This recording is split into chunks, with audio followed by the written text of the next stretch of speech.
Ponzi schemes. Senate investigates fraudulent transactions. 2025 House of Representatives Open Week. First Lady advocates special seat for women. Also in the news, National Summit on Nutrition and Food Security. House of Representatives intensifies intervention against malnutrition and food insecurity in Nigeria.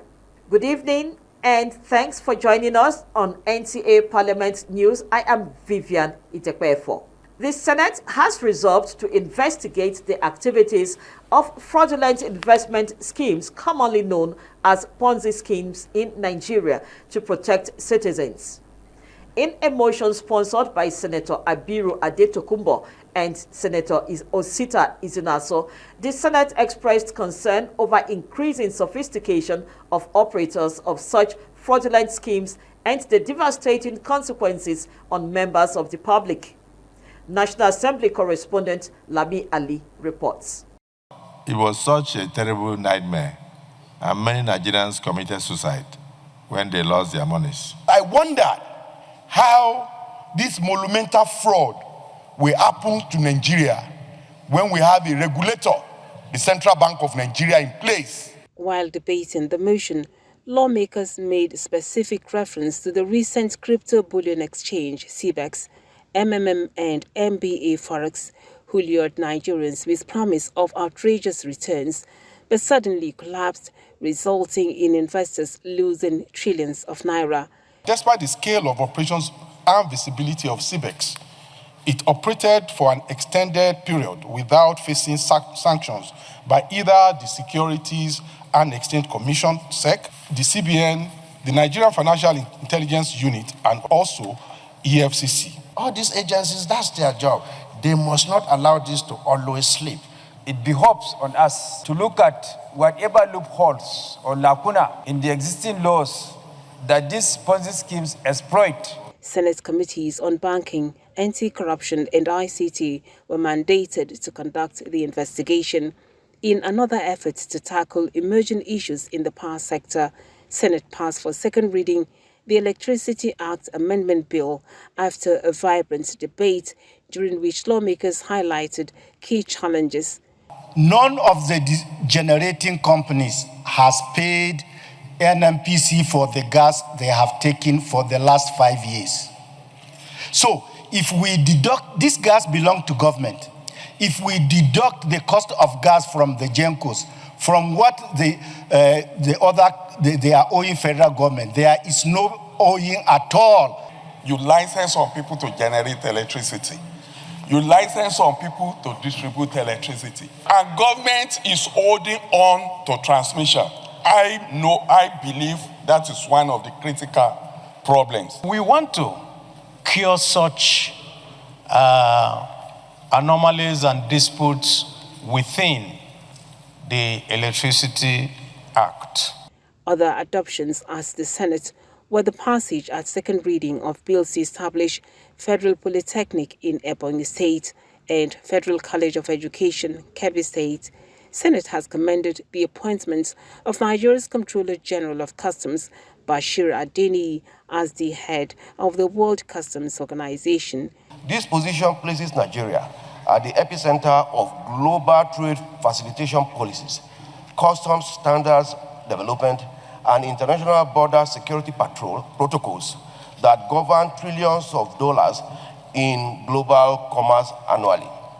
Not every government agency do meet its revenue target, but customs has surpassed it by more than 10 to 20%. Lawmakers at plenary observed a minute's silence in honor of late Senator Caleb Zagi from Kaduna State and the wife of Senator Diket Plank, who died this week. From the National Assembly, Lami Ali, NTA News. The time is now and our voice is being heard. That was the message of First Lady Oluremi Tinubu advocating the passage of special seat for women in Parliament at the People's House Open Week 2025. National Assembly correspondent Mohammed Rabiu Ali reports that traditional institutions also presented their positions as Speaker Abbas Tajuddin received their submissions ahead of the consideration of the Constitution alteration bills. Seated here are diverse women groups who came together to speak with one voice.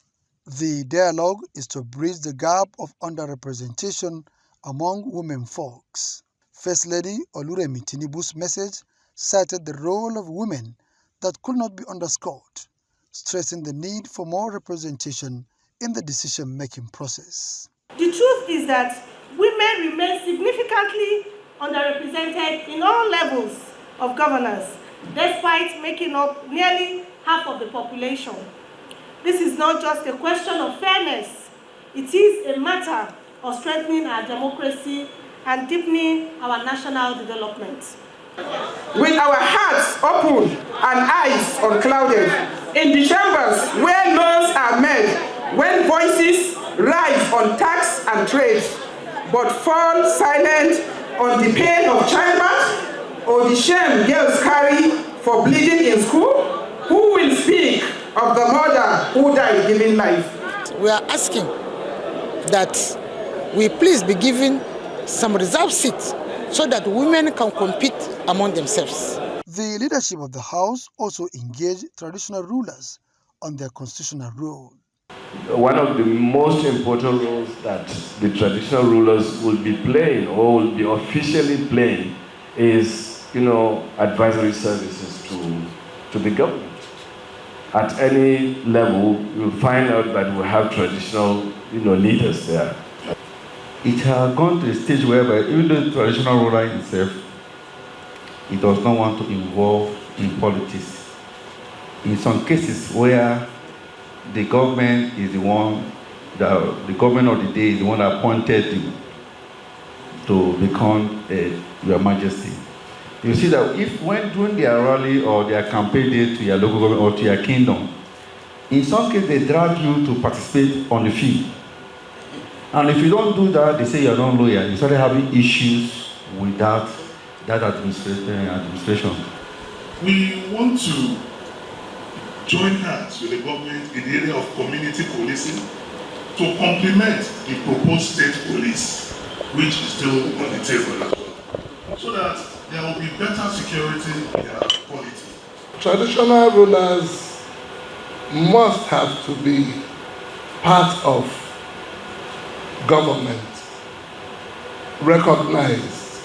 And we want to assure you that we will continue to do everything humanly possible to make sure that this time around your collective aspiration and ours as we see the light of the day.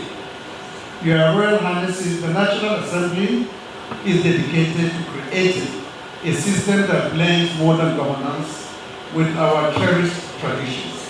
The House Open Week continues Thursday with more citizens' participatory sessions. From the National Assembly, Mohammed Rabiu Ali, NTA News. The Nigerian Army is calling on the National Assembly to enact laws that will make persons engaged in illegal trading, aiding and possession of firearms to face capital punishment. Theater Commander of the Joint Task Force Operation Hardin K, Major General Abdusalam Abubakar, makes the plea during operational briefings to the Senate Committee on Army during its oversight to Maiduguri, Borno State.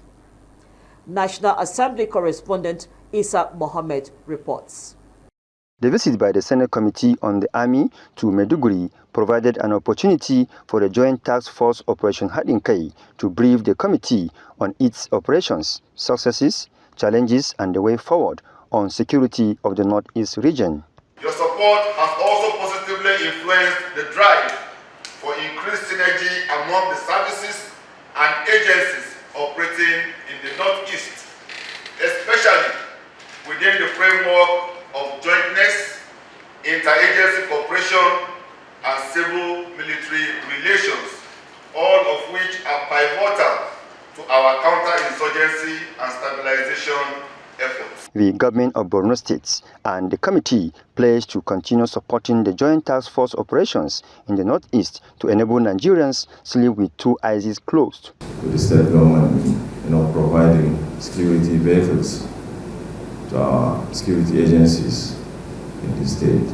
I believe with such collaborations, even not the state itself, if agencies or partners are coming in to support the federal government, I think it will go a long way. We believe there is need to, take the army out of the envelope budget, and that we are trying to, synergize with not only the Army Committee, both the Defense, Air Force, and Navy, and other security agencies, so that they are taken out and they begin to have, they get their funds from first line charge. The committee visits project sites in the Maiduguri cantonment, construction of new structures for both juniors and seniors cadre, as well as the 7th Division headquarters, with some projects completed while others are in different stages of completion.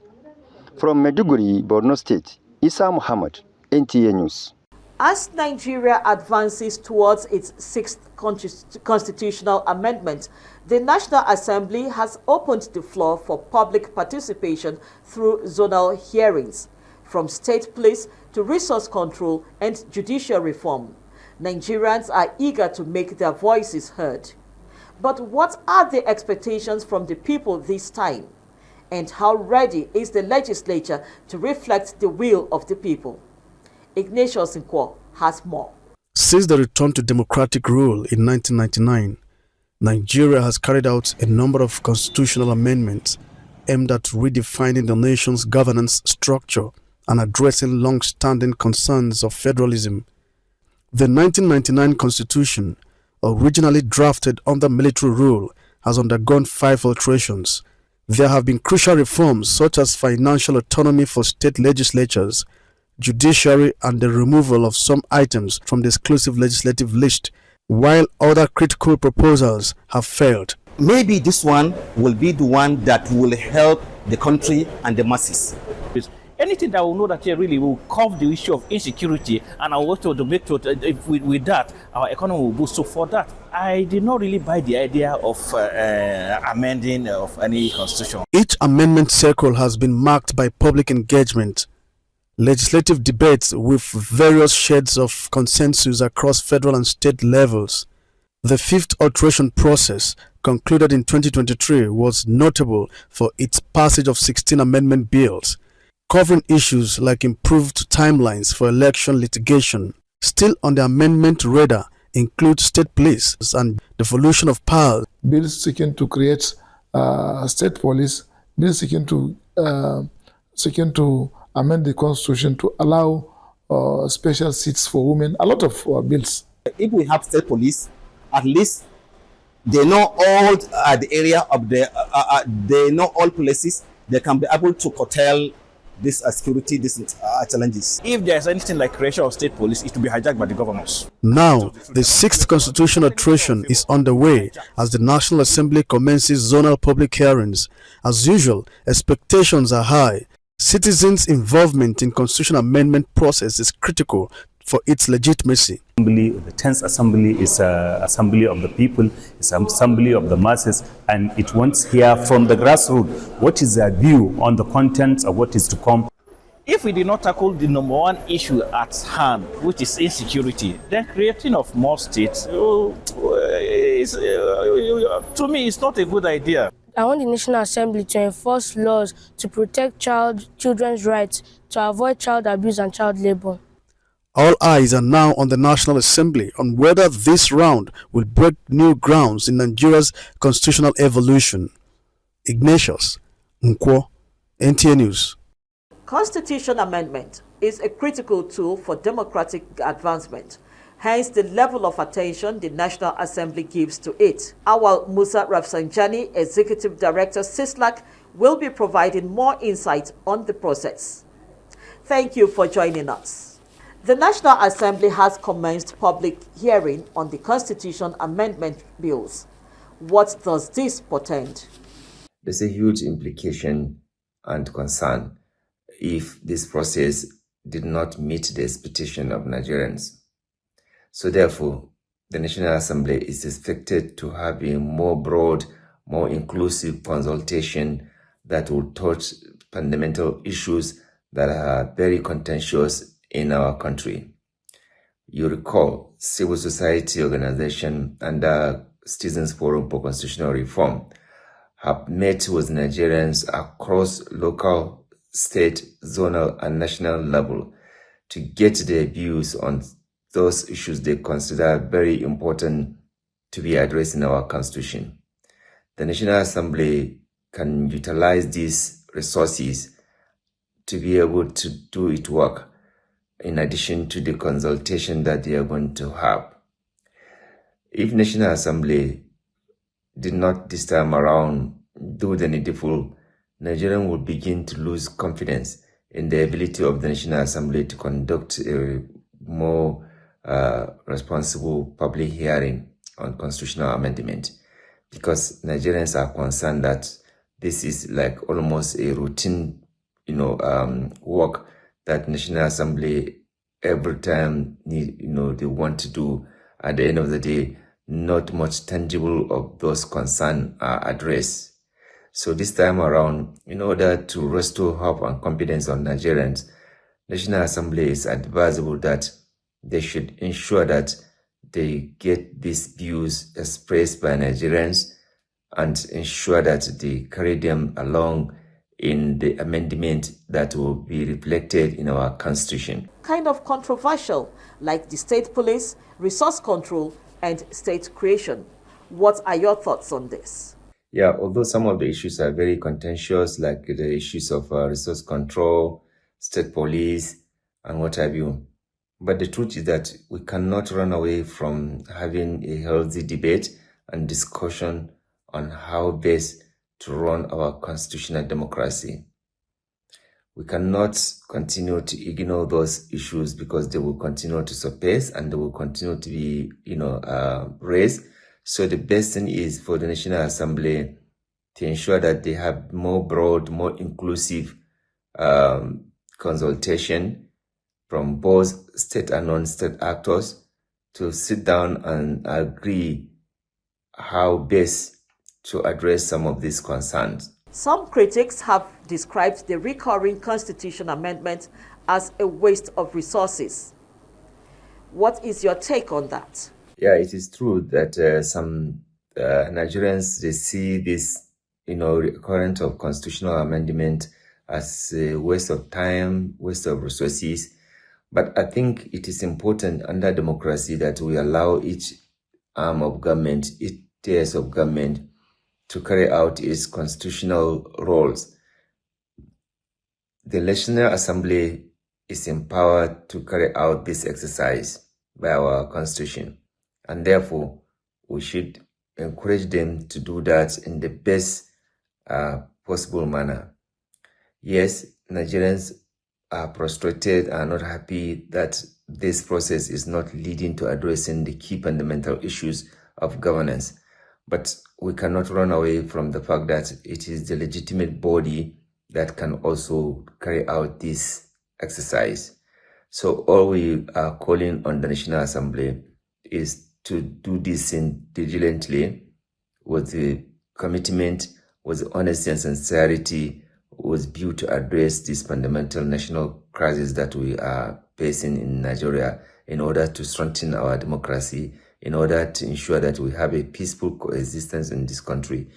There's no way National Assembly or constitutional amendment cannot be done, given the fact that virtually every part of the country is crying for one issue or the other, demanding for one thing or the other, and you can only do that through constitutional amendment. So therefore, it's important to encourage the National Assembly to carry out this responsibility in a very timely, very responsive and responsible manner, in a manner that Nigerians would see it is not a waste of time, waste of resources, waste of energy. But if National Assembly is not able to reflect the yearning and the aspiration of Nigerians in this round of constitutional amendment, definitely those who are criticizing the process will be justified. Awal Musa Rafsanjani, Executive Director, CISLAC, there sharing his thoughts with us. Thank you for your time. This is NTA Parliament News. We will take a break now. The news continues shortly. Are you looking for a short channel to make your business, goods and services go viral? Look no further, as NTA Parliament is your short channel. Take advantage of our wider reach and advertise your products and services on NTA Parliament DSTV channel 370, GoTV channel 126, StarTimes channel 306, and Free TV channel 706. For more inquiries, contact the Marketing Department, NTA Parliament, NTA Headquarters Area 11 Garki Abuja, or call these numbers 080-383-40464 or 080-770-78055. NTA Parliament, strengthening Nigeria's democracy. Thanks for being there. The National Assembly is worried at the non-implementation of the 5% user charge for road maintenance as provided in the FEMA Act 2007. As a result, the House of Representatives Ad Hoc Committee on the Act has commenced investigation, and Ignatius Nkwo reports. Road infrastructure is more than just tar and gravel. It is the projector of any modern economy. From transporting food to linking communities, good roads make the nation work. But in Nigeria, the story is often about roads built and forgotten. The 5% user charge for road maintenance in Nigeria is a levy on pump price of petrol and diesel for the maintenance of roads across the country. It was enacted in 2007. 18 years after the enactment, it has remained dormant, and the House of Representatives is now investigating its non-implementation. This committee is looking forward to the actualization of government's desire to ensure that Nigerian roads are usable, Nigerian roads are motorable. All over the country, we suffer this problem of bad roads. And it's not something that you will solve just by budgeting. The Managing Director of FEMA and other key stakeholders described the move by the House of Representatives as a lifeline for Nigerian roads. I regard today as a major milestone in our journey towards providing good roads in Nigeria. The importance of good roads cannot be emphasized, considering that almost 80 to 90% of socio-economic activities in Nigeria are done on the roads. I want to employ all of us to put our best to ensure that this committee comes up flying with reasonable decisions that will see Nigeria moving forward. The Ad Hoc Committee has constituted 2 subcommittees for a comprehensive framework. Ignatius Nkwo, NTA News. Meanwhile, the quest to find lasting solution to malnutrition and food insecurity in Nigeria continued at the National Summit on Nutrition and Food Security, convened by the House of Representatives Committee on Nutrition and Food Security. National Assembly correspondent Ignatius Nkwo reports that the conference is to build stronger synergy among stakeholders so as to tackle the issue frontally. The core of food security is that every citizen should have access to nutritious, safe, and sufficient food always. This is the major focus of the National Summit on Nutrition and Food Security at the National Assembly.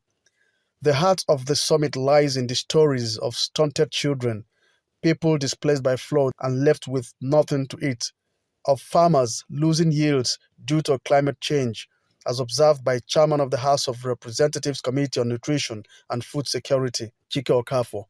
Let experts tell us what we should do, both at the national and subnationals, to address this challenge of malnutrition and lack of food. Participants at this summit, drawn from federal, state, and development partners, were clear. Every Nigerian child deserves more than a hungry stomach. Enhanced governance priority on nutrition and increased awareness at the local level. transforming our food systems to make them more sustainable. The Nutrition 774 was bettered, showing that Nigeria has decided as a unit to tackle malnutrition. It is hoped the that these conversations won't end in the corridors of the National Assembly, but in fuller plates, healthier meals, and a nation that nourishes its own. From the National Assembly, Ignatius Nkwo, NTA News. The National Assembly is encouraging the government of Malawi to establish an embassy in Nigeria that will further strengthen the bilateral ties that exist between the two countries. This came to the fore at the capacity building for members of the Parliament of Malawi on repositioning parliamentary administration in a changing global environment, hosted by the National Institute for Legislative and Democratic Studies in Abuja. Mohammed Rabiu Ali reports. Nigeria and Malawi relations date back to 1964, when Malawi joined the Commonwealth of Nations. Trade liberalization continued to wax stronger between the two countries as Malawi seeks opportunities in Nigeria's mining sector, electoral and democratic systems. The visit is aimed at sharing the technical know-how of parliamentary system with a view to add value in enhancing the legislative practice in Malawi. It is so good. The president himself has the knowledge that we needed, and we look forward to more of this. And we do appreciate, I can tell, you've given us the real arsenals. When we get back to Malawi, we shall really be sharpened. This program, Your Excellency, is designed not only to build capacities of the Malawian Parliament, but also to provide a platform to reflect on our global shift in technology, geopolitics, economics, and environmental management influence legislative function and parliamentary administration. Hence, over the course of this workshop, we will explore thematic areas such as parliamentary processes. At the end of the training, the Parliament of Malawi will draw rich experiences from its Nigerian counterparts in strengthening legislative and democratic systems of government. In Abuja, Mohammed Rabiu Ali, NTA News. That's our package this evening. You can follow us for news updates on our social media handles showing on your screen. I am Vivian Itekwe. Many thanks for your time.